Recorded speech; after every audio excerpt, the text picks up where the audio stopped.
Bienvenue dans votre journal à la une ce soir, fin de la tournée du Premier ministre dans une partie des régions du Nord. Un bilan jugé très positif au regard de la qualité des échanges avec les populations. Choguel Kokala Maïga avait à ses côtés les ministres en charge des transports et celui de la culture.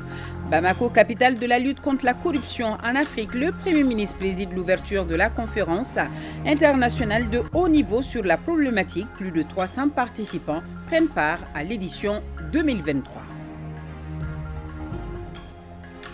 Plénière au CNT, les membres appelés à se prononcer sur 6 projets de loi portant réorganisation administrative de notre pays. Le Mali comptera désormais 19 régions et la capitale Bamako aura 7 arrondissements en lieu et place des 6 communes. L'hypertrophie bénigne de la prostate, on vous éclaire là-dessus ce soir dans Focus Santé. Elle ne pose généralement aucun problème avant un âge avancé, mais prenez garde à l'un de ces symptômes courants, c'est une envie fréquente d'uriner. Alerte donc, cherchez un urologue. Nous sommes lundi 20 février. Mesdames et messieurs, bonsoir. Merci de nous rejoindre. Fin de la tournée du Premier ministre dans une partie des régions du Nord. De retour à Bamako, il a reçu aujourd'hui en audience l'administrateur général pour la 2e circonscription africaine du Fonds monétaire international. Francine Silla et le chef du gouvernement ont échangé sur les différents projets conduits par le FMI au Mali. Écoutons-le à sa sortie d'audience au micro de Aoulusseïnou Touré de la presse de la primature. L'objet de ma présence est essentiellement de renforcer les relations entre le FMI et le Mali. Et cette relation, elle est très ancienne et elle est basée sur les réformes que le FMI finance et des fois qui sont très importants pour le reste du processus de développement économique. Cette coopération, elle est basée sur 3 éléments. Le premier élément, c'est la surveillance multilatérale. Et cette surveillance multilatérale, nous la menons souvent sous l'aspect de l'article 4. Et il s'agit de voir ce que le Mali fait et quels sont ses avantages et quelles sont les contraintes auxquelles le Mali est confronté dans le cadre de cette surveillance multilatérale. Et deuxième élément, c'est l'assistance technique et le renforcement des capacités. Nous le faisons et nous l'avons toujours fait malgré les vicissitudes du temps. Le dernier élément de notre coopération, c'est tout ce qui est lié au programme avec décaissement. C'est les programmes qui sont basés sur des financements. Le dernier programme qu'on avait avec le Mali, on était arrivé jusqu'à la 3e revue et les performances étaient bonnes.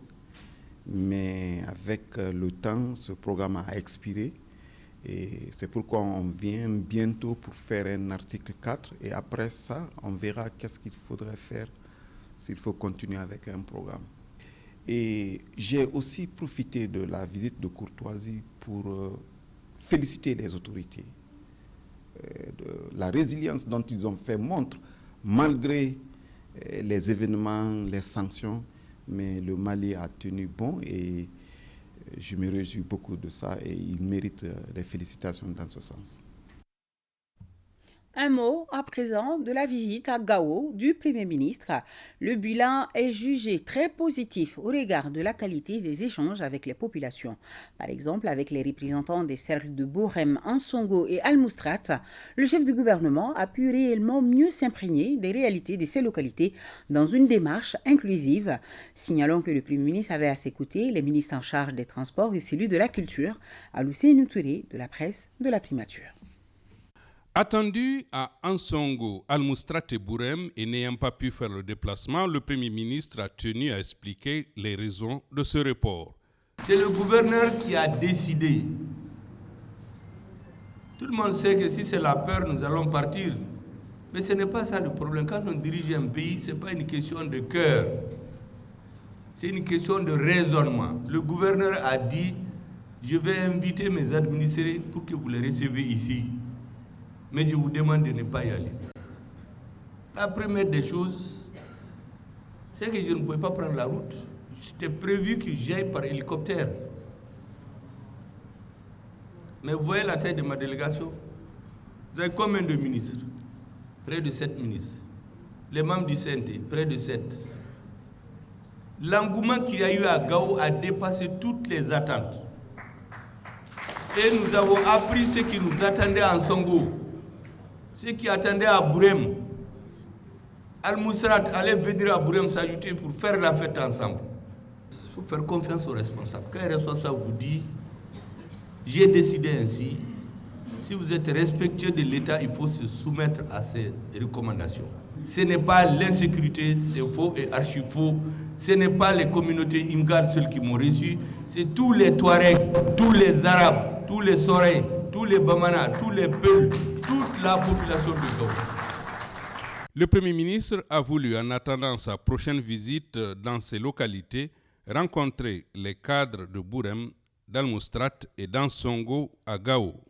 Occasion pour ces derniers d'exposer les difficultés auxquelles les populations sont confrontées. Doter l'EDM d'Ansongo de groupes électrogènes en état de supporter les charges de la ville. Nous vous rappelons la doléance forte des populations du cercle d'Ansongo, qui est l'érection du cercle d'Ansongo en région administrative, qui va renforcer significativement la sécurité des personnes et leurs biens, mais aussi améliorer le système de gouvernance locale. La nécessité de la construction de la route transsaharienne, cette route reliera le cercle de Bourem à celui d'Al-Moustrat et à Kidal, avec la frontière naturelle de l'Algérie. Les populations de Bourem demandent, entre autres, en infrastructure, de diligenter la signature des contrats des travaux des barrages de Tausa et des ouvrages connexes, d'accélérer les procédures de passation du marché pour la reprise des travaux de la route Gao-Bourem-Tausa. Nous n'avons pas un orchestre standard qui peut répondre au nom de Gao. Il n'y en a pas. Les réponses à ces préoccupations ont été en partie données par les ministres en charge des Transports et de la Culture. Douaza, jusqu'à la limite des 23 km, les requêtes de financement ont été lancées. Avec les partenaires, on a tenu des conférences. Les partenaires nous ont répondu et les indices sont favorables parce que les études existent déjà. Donc dans les jours à venir, on va entamer la procédure pour la réattribution de ces tronçons, des 2 tronçons, c'est-à-dire de Boré jusqu'à Ombori jusqu'à Gao.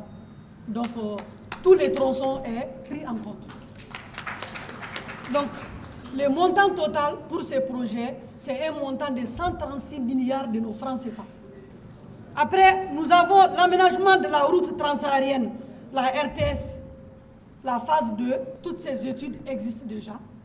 Les représentants l'ont dit, les travaux ont commencé, mais pour question d'insécurité, les travaux ont été interrompus. En partenariat avec le Fonds mondial pour la culture, il est envisagé de réhabiliter le tombeau des Askia. Les études pour la réhabilitation sont terminées. Je voudrais ici donner l'assurance que les travaux pour cette réhabilitation vont commencer très bientôt. Je voudrais vous donner ici l'assurance que des dispositions seront prises pour doter la région de Gao d'un orchestre digne de ce nom.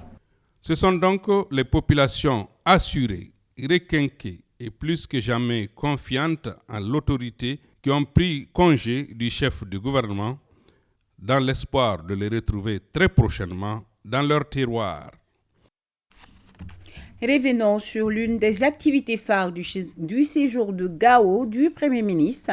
C'est le repas de corps avec les Famas, grand moment de convivialité et de partage, mais surtout moment intense d'hommage et de remerciement à ces braves soldats qui luttent contre l'insécurité et le terrorisme. Le reportage depuis Gao de Aliou Idrissa Maïga. Dès son arrivée à la place d'armes du camp Firoun Ag en Linsar de Gao, Le Premier ministre, Dr Shogel Kokala Maïga, accompagné d'une forte délégation ministérielle et de plusieurs membres du CNT, s'est dirigé vers la stèle dédiée aux morts pour déposer une gerbe de fleurs.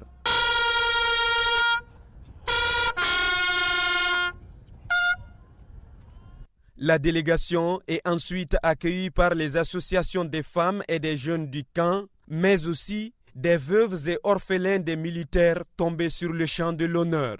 Le chef du gouvernement et tous les ministres qui l'accompagnent ont partagé sur place un repas de corps avec les militaires dans l'annexe du camp Firoun. Je voudrais vous dire que vous avez parmi vous aujourd'hui un des vôtres qui est très fier de ce que vous êtes en train de faire. Vous savez, votre fonction est la seule où votre chef peut vous dire d'aller, vous savez que vous allez rencontrer la mort, mais vous y partez parce que le chef a demandé, parce qu'il faut sauver le pays. Aujourd'hui, vous entendez les Maliens partout où ils vont. On leur dit, passez, souvent on ne regarde même pas leur passeport. Beaucoup d'Africains sont très fiers du Malien. Mais en réalité, cette fierté, qui l'a redonnée aux Maliens? C'est l'armée. C'est vous qui sacrifiez votre temps, vos efforts, votre vie, la chose la plus chère dont une personne peut disposer, pour que le reste des Maliens puissent se réunir, travailler, aller revenir, voyager tranquillement, étant très fier de lui-même parce qu'on dit qu'il est malien.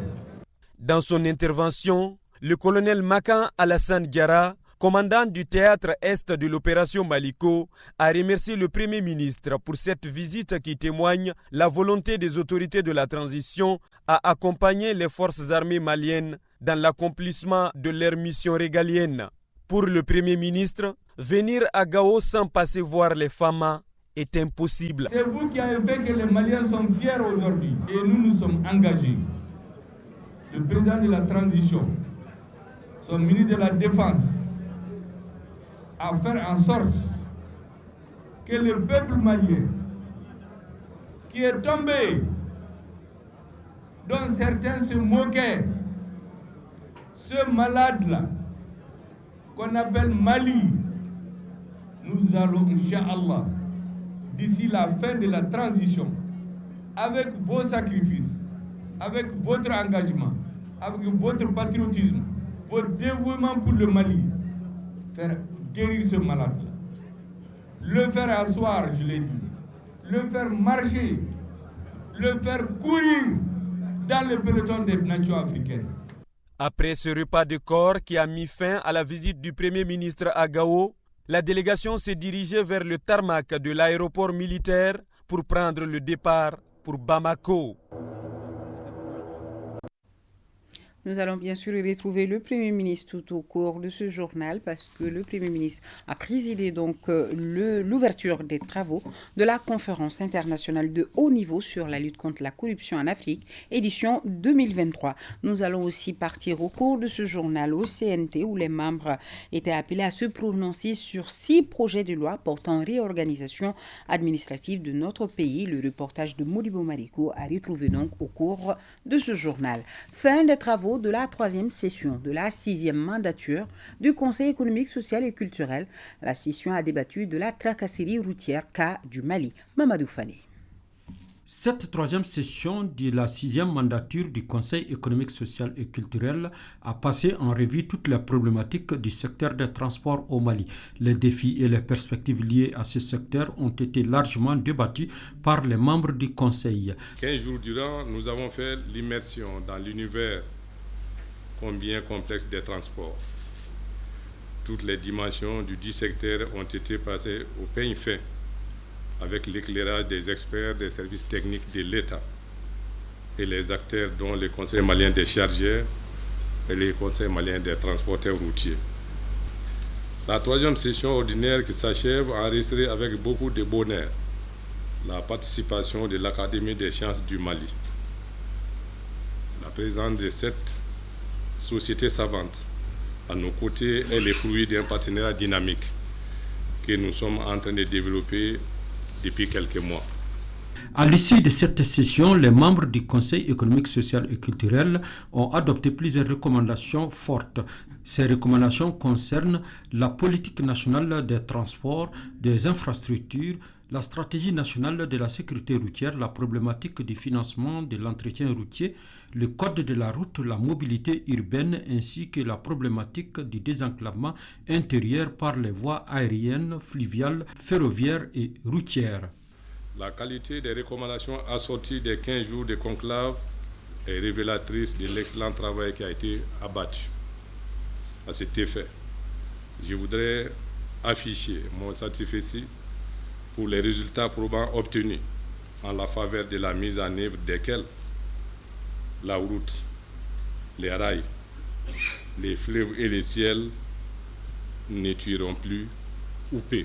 C'est le lieu pour moi d'exprimer toute ma gratitude à Madame le ministre des Transports et des Infrastructures, à travers elle, à l'ensemble des services techniques de son département, dont le concours a été, on ne peut plus précieux, tout au long des travaux. La troisième session a aussi débattu de la problématique de la libération des emprises et l'impact des systèmes de transport sur l'environnement.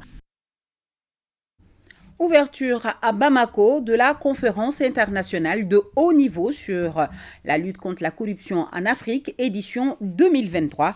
Le thème principal cette année est la lutte contre la corruption, nouvelle dynamique et recouvrement des avoirs illicites, coopération internationale. Plus de 300 participants venus d'Asie, des États-Unis d'Amérique et d'Afrique prennent part à cette rencontre de Bamako. Le point avec Suleiman Kenza Sidibé. Les présidents des institutions de lutte contre la corruption, l'enrichissement illicite, les représentants des structures nationales, les organisations internationales dont l'Interpol ou Transparency prennent part aux assises de Bamako. Ces assises abordent le système de lutte contre la corruption au Mali, l'état de lieu et perspective, les États en transition face à la corruption, l'enrichissement illicite et les stratégies nationales de lutte contre la corruption et l'enrichissement illicite. Les experts feront également les points sur l'état des lieux des déclarations des biens et la lutte contre la corruption dans les industries extractives. Tous conviennent que la corruption érode et sape nos efforts de développement. La corruption, l'enrichissement illicite, le blanchiment des capitaux et toutes les autres formes de délinquance financière sapent le développement socio-économique, creusent les inégalités. Le contrôleur général des services publics, le bâtonnier Akemouna, avocat, ancien vice-président de Transparency, et l'honorable Tom Trevor Samkaba de la Zambie soulignent tous à suffisance le mal que représente la corruption sur les ressources du continent. Pour le docteur général Khaled Mohamed Saïd Bassam, président de l'Association des autorités anticorruption d'Afrique, il faut la synergie d'action contre la corruption et l'enrichissement illicite. Les représentants du PNUD et l'ambassadeur des Pays-Bas au Mali soulignent à juste titre les avancées dans la lutte contre la corruption au Mali, comme en atteste l'adoption de la politique nationale suivie de son plan d'action de lutte contre la corruption. Le Mali cherche les voies et moyens pour bien gérer ses ressources depuis 1960, depuis les opérations de taxi ou les états généraux de la lutte contre la corruption de 2008. La création de l'Office central de lutte contre l'enrichissement illicite est une résultante de ces assises, à travers notamment le Forum national de lutte contre la corruption, qui a recommandé et mis en place, je cite, une structure indépendante de coordination et de prévention de lutte contre la corruption. Fin de citation. Pour mettre en œuvre non seulement les recommandations des États généraux sur la corruption, mais aussi les engagements du Mali au niveau de l'UEMOA, de la CEDEAO, de l'Union africaine et de l'Organisation des Nations unies. Les participants sont venus de 35 pays, tous promettent de s'engager contre la corruption et l'enrichissement illicite. Goodluck Jonathan est au Mali. Le médiateur de la CEDEAO est arrivé cet après-midi à Bamako dans le cadre du suivi du processus de transition au Mali. Mamari Kone, notre reporter sur place, a pu lui tendre son micro, l'ancien président nigérian, de spécifier qu'il est venu discuter avec toutes les parties prenantes au processus électoral prochain. On l'écoute.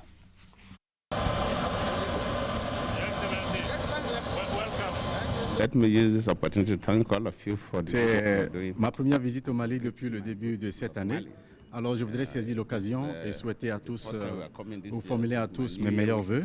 Cette fois-ci, en venant au Mali, nous n'avons pas un objectif spécial.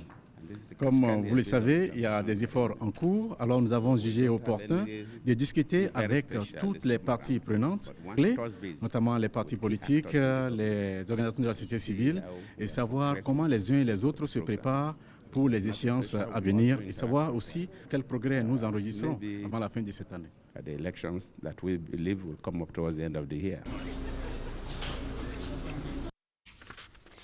Ibrahim Traoré vient de me rejoindre sur ce plateau avec un communiqué du ministère des Affaires étrangères et de la coopération internationale. Ibrahim, bonsoir et c'est à vous. Bonsoir Nyanya Alou Traoré, bonsoir mesdames, messieurs. Monsieur Pascal Perenec, chargé d'affaires par intérim de la délégation de l'Union européenne au Mali, a été convoqué au ministère des Affaires étrangères et de la coopération internationale à ce jour, lundi 20 février 2023, où il lui a été signifié les vives protestations du gouvernement de la République du Mali suite aux propos inamicaux, erronés et agressifs tenus par M. Charles Michel, président du Conseil européen. En effet, au cours d'un entretien avec la presse, le président du Conseil européen a accusé les autorités maliennes d'avoir rompu les relations avec les partenaires européens avant d'établir un constat de la situation politique et sécuritaire au Mali. Le ministère des Affaires étrangères et de la coopération internationale regrette profondément ces déclarations tenues par un haut responsable de l'Union européenne, contraires aux règles diplomatiques et aux principes élémentaires de non-ingérence dans les affaires intérieures d'un État souverain. Le ministère souligne en outre que certains partenaires européens ont librement décidé unilatéralement et sans concertation préalable avec le Mali de mettre un terme à leur coopération bilatérale. S'agissant de la situation sécuritaire au Mali évoquée par M. Charles Michel, le ministère des Affaires étrangères et de la coopération internationale rappelle la responsabilité historique de certains États membres de l'Union européenne dans la déstabilisation de la région du Sahel suite à l'intervention unilatérale de l'OTAN en Libye. Les commentaires de M. Michel sont d'autant plus malvenus qu'ils omettent les progrès tangibles réalisés par les forces armées maliennes sur le terrain, grâce notamment à la montée en puissance des forces armées et de sécurité maliennes et à la stratégie de diversification des partenariats décidée par son Excellence, le colonel Assimi Goïta, président de la transition chef de l'État. Le ministère des Affaires étrangères et de la coopération internationale regrette les propos empreints de légèreté à un tel niveau de responsabilité, particulièrement lorsqu'ils contribuent à ternir une relation pourtant cordiale entre le Mali et l'Union européenne qui continuent d'intervenir au quotidien en soutien aux efforts du gouvernement pour améliorer les conditions de vie des populations maliennes à travers plusieurs programmes de coopération. Le ministère des Affaires étrangères et de la coopération internationale lance un appel à la raison, au sens de la mesure et à l'arrêt de la campagne de désinformation contre le Mali. Enfin, le ministère des Affaires étrangères et de la coopération internationale rappelle que le gouvernement de la République du Mali reste attaché au renforcement des relations amicales et de coopération avec tous ses partenaires dans le cadre du respect mutuel et du respect des choix stratégiques et de partenaires du Mali. Merci Ibrahima.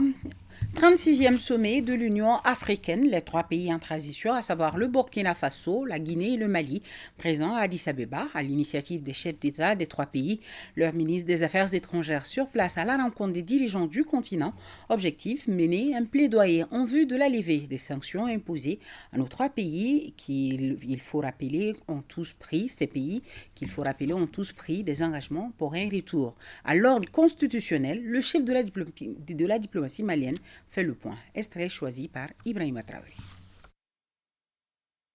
Vous avez pu suivre l'intense activité diplomatique qui a été déployée par les trois ministres des Affaires étrangères conjointement. L'objectif essentiel de cette démarche, c'était de faire en sorte qu'il y ait une meilleure compréhension et une meilleure lecture de la situation de nos pays en transition qui ont déjà pris des engagements pour un retour à l'ordre constitutionnel dans des calendriers qui sont convenus. Mais notre message était aussi pour ces institutions de comprendre la nécessité de privilégier l'accompagnement au détriment des sanctions et des mesures punitives à l'endroit des pays, mesures qui elles-mêmes se sont montrées complètement contre-productives. Aujourd'hui, nous pensons qu'il est important que ces organisations, tant l'Union africaine que la CEDEAO, puissent procéder à un réexamen de leur façon de faire, à une relecture de l'interaction, en tout cas, ou de la coopération avec nos pays sur la question de ces sanctions. Ce que nous mettons en cause, c'est surtout la politique de 2 poids 2 mesures qui est souvent appliquée tant dans la lecture et l'appréciation de ces situations de rupture de l'ordre constitutionnel dans les pays, mais aussi la politique de 2 poids 2 mesures qui est souvent pratiquée dans l'application de ces mesures, tant au niveau de la CEDEAO que de l'Union africaine, mais souvent par les mêmes États. Donc nous avons souhaité que ceci puisse cesser et que l'état d'esprit aussi puisse évoluer, parce qu'aujourd'hui, ces pays qui sont suspendus, en tout cas ces suspensions sont perçues ou même mises en œuvre comme des mesures presque d'exclusion. Sinon, comment comprendre que par exemple au niveau de la CEDEAO, qu'il puisse y avoir des réunions des chefs d'état-major sur la situation sécuritaire de la région, que le Mali, le Burkina ou la Guinée ne soient pas conviés. L'ambassade de la République du Mali à Libreville informe la communauté malienne établie au Gabon que dans le cadre de la production de la carte nationale d'identité biométrique sécurisée, une opération spéciale de mise en jour des données NINA a débuté à la dite ambassade ce lundi 20 février 2023 et ce jusqu'au 31 mars 2023 comme suit. Du lundi au jeudi de 8h à 16h, le vendredi de 8h à 11h. Les personnes concernées doivent se munir de leur carte NINA ou de fiches individuelles. L'ambassade de la République du Mali à Libreville invite la communauté malienne au Gabon à se mobiliser massivement pour cette opération et c'est compter sur la bonne compréhension de tous. Plénière au CNT, les membres appelés à se prononcer sur 6 projets de loi portant réorganisation administrative de notre pays. Le Mali comptera désormais 19 régions et la capitale Bamako aura 7 arrondissements en lieu et place des 6 communes. Modibo Mariko pour plus d'explications. Aujourd'hui, nous sommes appelés à nous prononcer sur l'une des réformes majeures, je dirais même la réforme la plus importante que le Conseil national de transition n'a jamais reçu. Un mot introductif du président de la commission de l'administration territoriale du CNT a valeur d'alerte sur les enjeux de l'exercice du jour, car sur la table de ses membres, 6 projets de loi portant réorganisation territoriale de notre pays. Il s'agit des projets de loi relatifs à la création administrative et celle des collectivités, du projet de loi portant principes fondamentaux de l'organisation administrative du territoire et les conditions de la libre administration des collectivités, du projet de loi portant code des collectivités et celui relatif au statut particulier du district de Bamako. Des textes en somme révolutionnaires furent leur portée pour l'avenir de notre pays. Globalement, il y a trois grands intérêts pour nous. Le premier, c'est l'objectif. Lorsque nous regardons la feuille de route de la transition, adopté à l'issue des concertations de 2020, il est demandé aux autorités de la transition de parachever la réorganisation territoriale. Évidemment, il y a d'autres aspects, notamment l'amélioration de la gouvernance au niveau des collectivités territoriales et l'équilibre à retrouver entre les représentants de l'État et les élus des collectivités territoriales. Le deuxième point en termes d'intérêt, c'est le symbole. Depuis 2012, nous sommes passés de 8 à 19 régions plus le district de Bamako, ce qui fait une augmentation de 137%. Et à ce jour, nous ne connaissons pas nos frontières intérieures. En fait, tant que nous n'arriverons pas à adopter des lois pour déterminer les circonscriptions administratives et les collectivités territoriales de ces nouvelles régions, il y a un blocage. Et la traduction la plus visible de ce blocage, c'est évidemment la carte administrative du Mali qu'on ne peut pas mettre à jour. Ainsi, sous réserve d'amendements et de questions d'éclaircissement, les membres du CNT ont donné leur quitus aux 6 projets de loi permettant ainsi à notre pays de franchir un nouveau cap dans le processus de sa décentralisation. Ici, je dois m'incliner devant le courage des membres du CNT grâce à l'adoption de ces textes, honnêtement, qui mettent fin à cette singularité de notre pays pendant très très longtemps. Il s'agissait honnêtement d'un dossier, je dirais, explosif, car touchant quelque part à l'identité de nos populations. Mais il est également important de dire qu'il n'y a pas de gagnant ni de perdant. Je pense que c'est le Mali qui gagne. Les populations qui n'ont pas trouvé leur compte, je suis sûr que demain une localité qui est aujourd'hui arrondissement peut être érigée en fonction des ressources disponibles, en fonction de la vision politique, être érigée demain ou après-demain en région. Enfin, tout est possible. Tout dépend justement de l'intérêt, de la satisfaction des besoins de nos populations que nous recherchons. En tout cas, je voudrais très humblement, au nom de nos plus hautes autorités, au nom du Premier ministre, le Dr Choguel Kokala Maïga, de l'ensemble du gouvernement, vous remercier très sincèrement pour l'adoption de ces textes. Ces lois qui ont suscité beaucoup d'engouement, voire beaucoup de passion de la part de nos concitoyens, sont aujourd'hui une réalité pour le nouveau Mali en chantier. J'en profite pour demander à toutes les populations maliennes de s'approprier de ces lois qui, naturellement, restent perfectibles. Aussi, c'est le lieu et l'occasion pour moi de remercier l'ensemble des membres du CNT, singulièrement les commissaires de la Commission administration territoriale, pour tous les efforts fournis dans le traitement de ces lois. Félicitations. Je rappelle que la Commission administration, conformément à notre règlement intérieur et avec l'autorisation du bureau du CNT, avait continué à travailler sur ces projets de loi depuis la clôture de la session ordinaire d'octobre. Merci à la Commission, bien sûr sous vos ovations.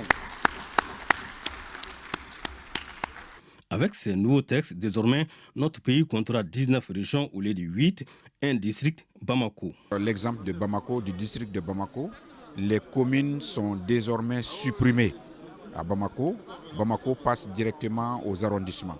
Et on a érigé Kalambakoro en 7e arrondissement.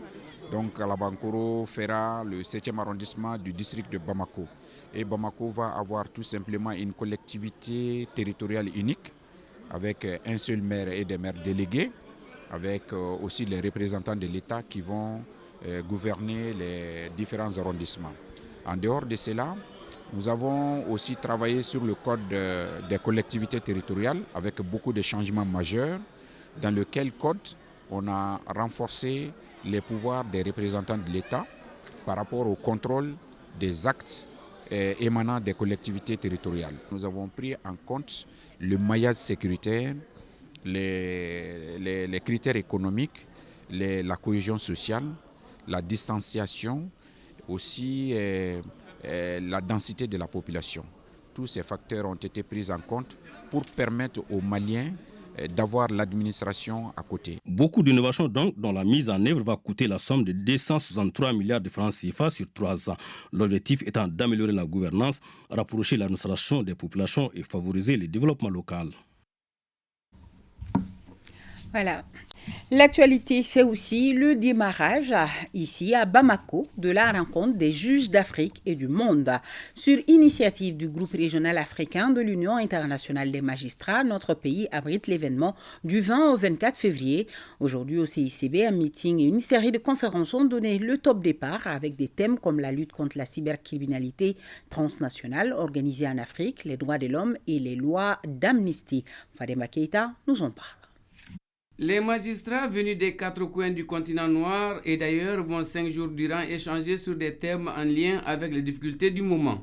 C'est pour avoir une approche commune sur les dossiers ayant trait aux problématiques presque universelles. Ce congrès débattra des thèmes essentiels, des thèmes majeurs portant sur les droits de l'homme en période de crise qui occupera vos réflexions à travers plusieurs thématiques dérivées en lien avec la lutte contre la corruption, la délinquance financière, le terrorisme, la cybercriminalité, la criminalité transnationale organisée, qui sont des menaces qui portent atteinte aux droits humains et à la gouvernance fondée sur l'état de droit. En plénière, la lutte contre la cybercriminalité est un des sujets dominants qui sera exposé et débattu par tous les participants membres du groupe régional africain de l'Union internationale des magistrats. Dans un contexte de technologie de l'information et de la communication dans les cyberespaces, avec les nouvelles techniques d'investigation judiciaire, comment concilier ces nouvelles techniques d'investigation judiciaire comme la vidéosurveillance, comme la perquisition informatique, avec le respect de la vie privée, avec le respect de la loi sur la protection des données à caractère personnel. Après la réception par le président de la transition et le Premier ministre, l'Union internationale des magistrats aura droit à des visites touristiques. Séminaire des gouverneurs de région sur le guide pratique de gestion des crises et de catastrophes. Les détails avec Jules Sambo-Sissoko. Après la révision et la validation du guide pratique de gestion des crises et de catastrophes en septembre 2022, voici venue l'appropriation par les gouverneurs des régions qui sont réunis à la faveur d'un séminaire de renforcement des capacités. Il est initié et organisé par le ministère de la Sécurité et de la Protection civile en partenariat avec ECAP Sahel Mali et l'école de maintien de la paix de Bamako.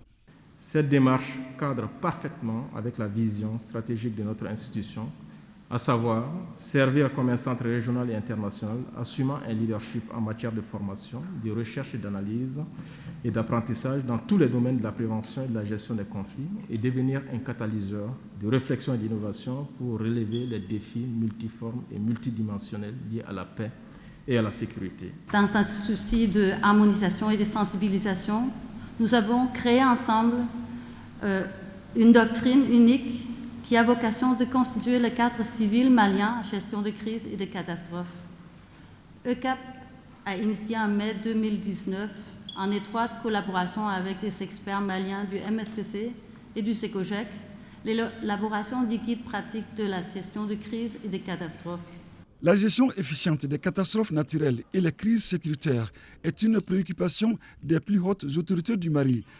Ce présent séminaire, qui regroupe les chefs de l'exécutif régional, a pour objectif principal de renforcer les capacités de leadership des auteurs que vous êtes dans la coordination et la gestion des crises et catastrophes et plus spécifiquement d'améliorer vos connaissances sur la gestion des crises et catastrophes en général et sur le guide pratique de gestion des crises et catastrophes en particulier et de vous sensibiliser afin que votre rôle de leader dans la gestion des crises et catastrophes soit assuré conformément aux dispositions du plan Orsec. Les travaux de ce séminaire de haut niveau vont durer du 20 février au 10 mars 2023 à l'école de maintien de la paix Alioune Blandombi de Bamako. Il existe désormais une association des associations et partis politiques pour le changement. 27 partis politiques et 53 associations forment l'APC. Batraouri pour le compte-rendu. L'Alliance des associations et partis politiques pour le changement APC est un mouvement qui se fixe comme mission essentielle la reconstruction du pays pour une émergence nationale et internationale. Le regroupement qui dit s'écarter de toute forme de domination ou de soumission entend œuvrer à la sauvegarde des valeurs ancestrales du Mali. L'APC constate avec satisfaction que cette vision des choses se retrouve dans la feuille de route des autorités de la transition. La convergence des points de vue entre les autorités de la transition et l'APC indique à suffisance le soutien sans faille de notre regroupement à la transition. L'Alliance des associations et partis politiques pour le changement salue les acquis de la transition, notamment le renforcement des capacités des femmes pour une meilleure sécurisation du pays. Un autre point de satisfaction pour les responsables du mouvement, c'est le démarrage effectif du processus des élections. Il convient de noter que le chronogramme indicatif des prochaines élections référendaires et générales montre la bonne foi des autorités de la transition dans le cadre du retour de l'ordre constitutionnel. L'élection référendaire est une nécessité pour notre pays après plus de 3 décennies de pratiques démocratiques. L'Alliance des associations et partis politiques pour le changement a été créée en 2020 selon son président. Elle regroupe 27 partis politiques et 53 associations, dont 2 fédérations d'associations. Voyons la cérémonie de lancement de cette nouvelle formation politique. Il s'agit du parti Lumière du Peuple. Le PLP s'engage à faire la politique autrement en mettant les citoyens au cœur de ses actions. Bemba Sibi. Le paysage politique s'agrandit avec le lancement officiel des activités du parti Lumière du Peuple, en abrégé PLP. À peine lancés, les responsables de la nouvelle formation politique entendent accompagner les autorités de la transition dans leur mission. C'est le désir ardent, comme tous les patriotes maliens, de s'impliquer dans la gestion de l'affaire publique. C'est donc nous voulons nous aussi apporter notre empreinte de changement qui ne va pas bien sûr nier les acquis et les efforts du gouvernement de transition, au contraire, qui va les accompagner dans le cadre de la sensibilisation pour la nouvelle réorganisation administrative, la sécurité, les élections transparentes. Soutenir les actions de la transition, mais surtout, il s'engage à faire de la politique autrement pour se distinguer des autres formations politiques. On dit lumière du peuple, c'est qu'il y a une obscurité. Donc nous, notre objectif est de redonner la confiance au peuple. Et c'est en ce moment que nous pouvons amener le changement. Dans cette logique, ils ont annoncé l'ouverture prochaine de l'école du parti pour outiller les militantes et militants avec un accent particulier sur les langues nationales. Saccage cet après-midi des locaux de la Maison de la Presse. Saccage intervenu lors d'une conférence organisée par des regroupements politiques joints par téléphone. Le président de la Maison de la Presse nous informe qu'un huissier a déjà été commis pour constater les dégâts et la police a été sur les lieux pour les besoins d'enquête. Bandjougou Dante déclare que quel que soit le motif ou qui que soient les auteurs, le saccage d'un haut lieu des expressions plurielles et de la liberté d'expression de la presse, la maison commune est condamnable. Saccage donc cet après-midi les locaux de la maison de la presse, saccage intervenu lors d'une conférence organisée par des regroupements politiques. 15e édition de la rentrée littéraire, c'est pour demain ici à Bamako. Cadre d'échange entre les écrivains du continent et d'ailleurs, la rencontre est placée cette année sous le thème « Décloisonner l'Afrique ». En prélude à l'événement, Ibrahim Aya, directeur de la rentrée littéraire du Mali, décline les grandes lignes au micro de Boubacar Kanouti. Cette édition, c'est la 15e qui se tient du 21 au 25 février à Bamako. C'est le thème « Décloisonner l'Afrique ». En fait, chaque événement, chaque rentrée littéraire est une particularité, est une nouveauté, parce que nous présentons de nouveaux livres, et donc de nouveaux auteurs, à la fois venus d'ailleurs, mais aussi d'ici, et donc des auteurs des 5 continents. Cette année, il y a 2 choses assez particulières. Premièrement, nous organisons le premier forum des manifestations littéraires en Afrique. C'est-à-dire que nous invitons des responsables d'événements littéraires pour débattre des contraintes d'abord, de la circulation des auteurs et de leurs œuvres sur le continent, mais aussi pour échanger sur les solutions que ces événements pourraient apporter pour améliorer cette circulation. Voilà, c'est lié aussi justement au thème du décloisonnement. Il y a la deuxième particularité, c'est que cette année nous invitons des lauréats de prix littéraires en Afrique. Mais cette année pour l'Afrique, nous mettons particulièrement l'accent sur des lauréats de prix, parce que des prix littéraires existent aussi en Afrique. Et c'est des très bons écrivains, et je pense que le public malien va en profiter pour rencontrer et débattre avec ces auteurs du continent, qui vivent sur le continent, qui produisent sur le continent et qui racontent le continent à partir du continent. La rentrée littéraire 15e édition qui démarre donc ici à Bamako demain. Lancement à Tombouctou et Taoudéni du projet d'amélioration de participation des populations nomades dans le processus électoral et aux réformes institutionnelles et politiques. Cherfi Moulay Aïdara, reportage. À travers ce lancement, il s'agit pour l'ONG Paix et Progrès d'informer du démarrage du projet d'amélioration de participation des populations nomades dans le processus électoral et aux réformes institutionnelles et politiques. Les chefs des quartiers et fractions seront mis au courant des objectifs et de l'importance de la participation et l'inclusion de la population nomade dans les processus électoraux et des réformes en cours. Il faut noter que malgré les efforts consentis par l'ensemble des acteurs, la participation et l'inclusion de ces cibles est un défi majeur. C'est dans ce cadre que ce projet a pour objectif global de promouvoir une participation citoyenne éclairée tout au long du processus électoral. Les autorités locales et régionales s'engagent à accompagner le projet en vue de relever le taux de participation des nomades aux échéances électorales. Quand on parle de population nomade qui doivent s'impliquer au processus électoral, je crois qu'il n'y a rien de meilleur. Aujourd'hui, ce pays nous appartient tous. Pour notre part, je puis vous assurer de notre engagement à vous accompagner dans vos activités d'implication des populations cibles en vue de relever les taux de participation au scrutin qui restent toujours faibles. Le projet sera mis en œuvre dans la région de Tombouctou et Taoudéni par l'ONG Paix et Progrès qui bénéficie d'une subvention du NDI dans le cadre du programme Emerge, financé conjointement par l'USAID, la coopération suisse et l'ambassade royale du Danemark. À Koutiala, le mouvement Ensemble pour le Mamala procède à la restitution de son forum pour la paix, la promotion, la valorisation du pluralisme culturel et le développement intégré des communautés tenu en novembre dernier à Bamako. Brahima Kone nous en dit plus. Nous sommes à l'école de Signé, un village situé à 17 km de la ville de Koutiala.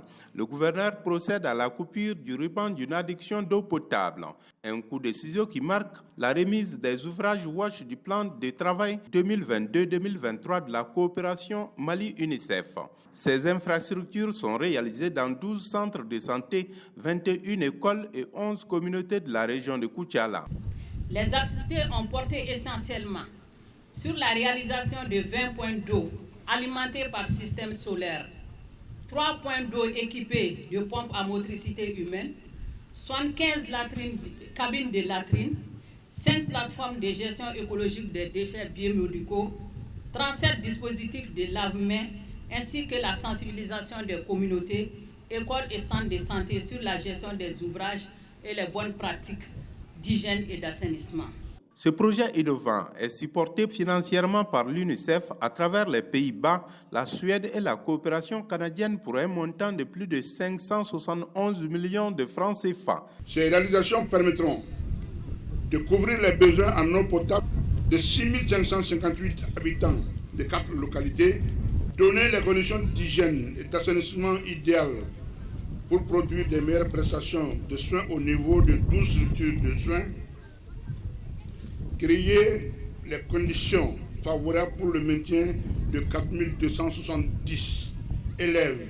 Le représentant des maires des communes bénéficiaires, le président du conseil du cercle de Koutiala, les directeurs régionaux en charge de l'assainissement, de l'éducation, de la santé et de l'hydraulique ont tour à tour salué les bienfaits de la coopération Mali-UNICEF.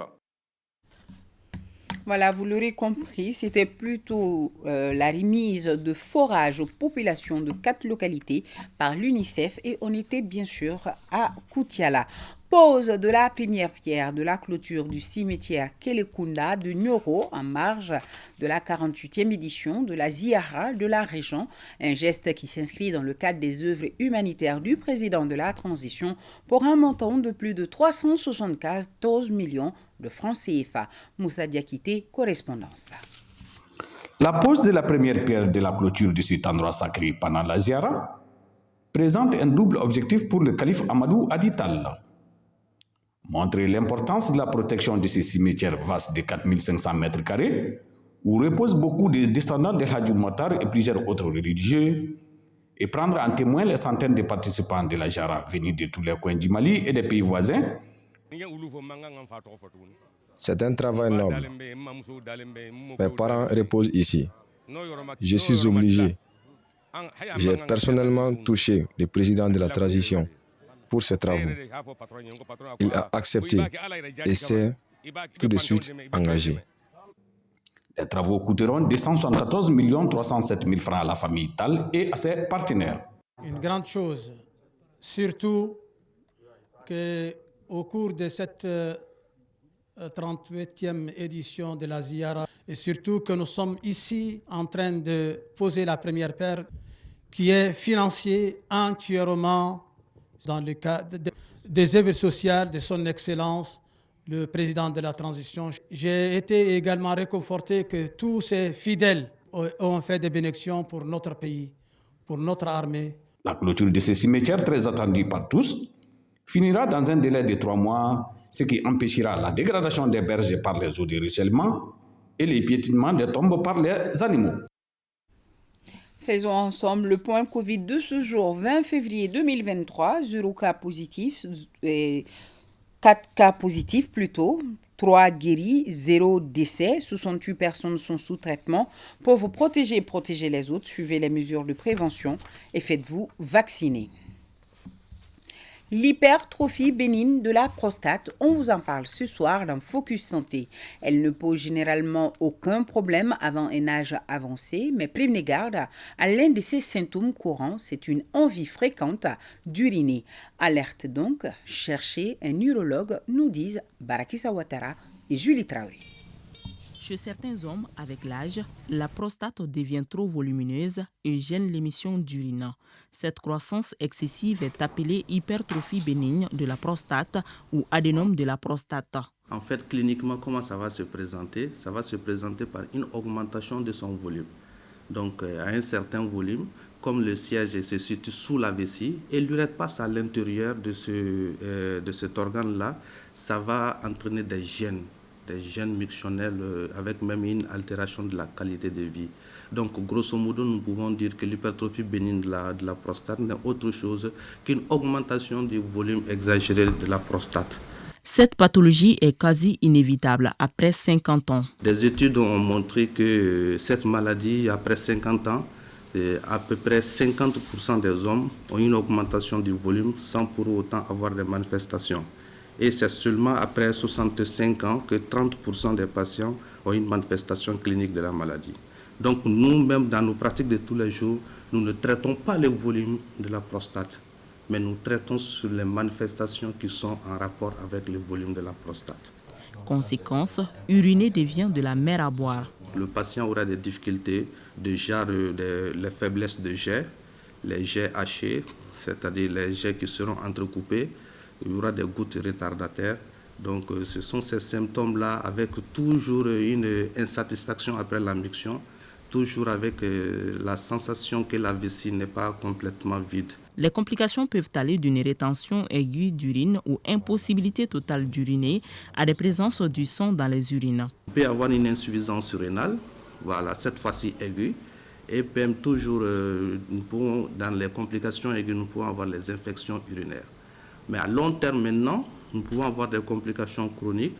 La rétention, cette fois-ci, le patient qui avait une impossibilité d'uriner va avoir des urines, mais ce n'est que le trop-plein vésical. Et secondairement, nous pouvons aussi avoir des hernies, les hernies de l'aine, et aussi des calculs aussi dites des calculs de stase. Le traitement comprend la prise de médicaments qui nécessitent souvent la phytothérapie, c'est-à-dire l'utilisation des plantes, la chirurgie et une intervention chirurgicale peu invasive. Le traitement chirurgical aussi est du domaine mini-invasif. Et la chirurgie mini-invasive, il faut se le dire, est une question de droits humains aujourd'hui. Donc actuellement au Mali, comme ça se fait dans d'autres pays dits développés dans le domaine de la santé, on peut faire la prise en charge endoscopique aujourd'hui de l'adénome de la prostate. Et nos résultats n'ont rien à envier avec ce qui se fait ailleurs. Le spécialiste rassure quant à la guérison totale de l'adénome de la prostate sans pour autant écarter le risque de récidive qui reste quand même très minime. Merci Barakissa pour toutes ces informations. Voilà pour ce soir. Merci à tous de nous avoir suivis. Particulièrement un grand merci à nos téléspectateurs de Kangaba, de Banankoro et de Kokoyo. À demain 20h.